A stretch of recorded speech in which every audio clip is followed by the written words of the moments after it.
The saber-rattling between Turkey and the United States continues. In the latest war of words, Ankara has threatened to hit back if Washington stops weapons sales to the country.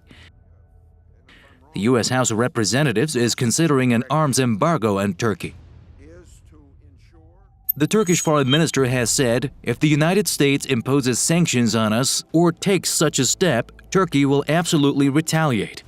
Turkey is a NATO ally, and the relations between the two countries have seen better days.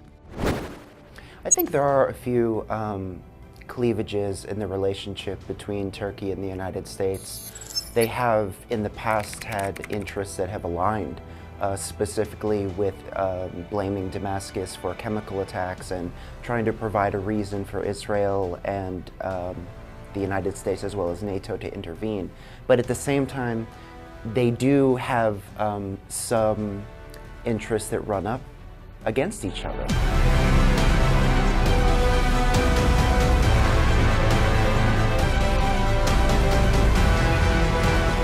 As the war in Syria drags on, the United States and Turkey are getting separated over a wide range of issues, including U.S. policy in the war-torn country. The two countries have had a dialogue of the deaf in settling their disagreements.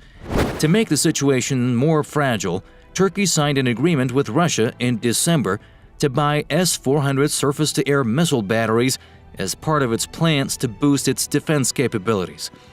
The move unnerved NATO member countries, especially the U.S., which is feeling a growing sense of unease over Moscow's presence in the Middle East.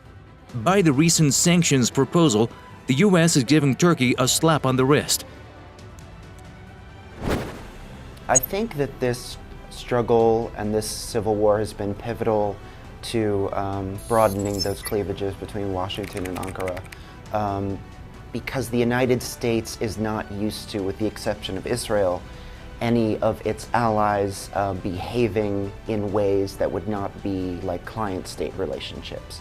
And these range from fairly benign, such as United Kingdom, to absolute servitude, which was Iraq in 2003 and 2004. So if Turkey makes too many independent moves, especially if it goes against rebels the United States supports, such as the Kurds, there will be further disputes between the two.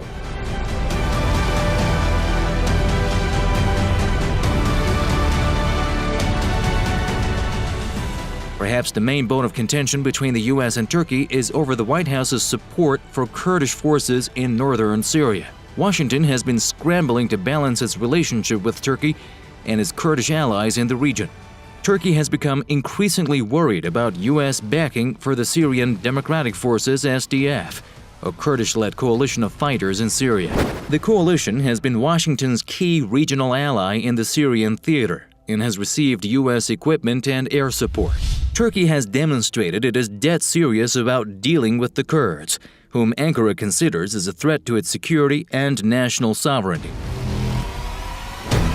The United States supports the Kurds, which Turkey, of course, like we had discussed previously and like which Erdogan had said recently, you know, he considers Kurds who take up their national protest and their struggle for their own national autonomy, he considers all of them terrorists.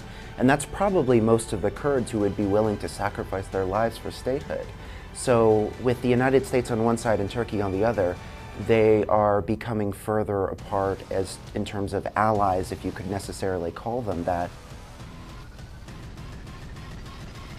The war in Syria has taken the U.S.-Turkey relations to unexpected courses, changing them from friends to mere allies. What is next for their relations? We'll have to wait and see.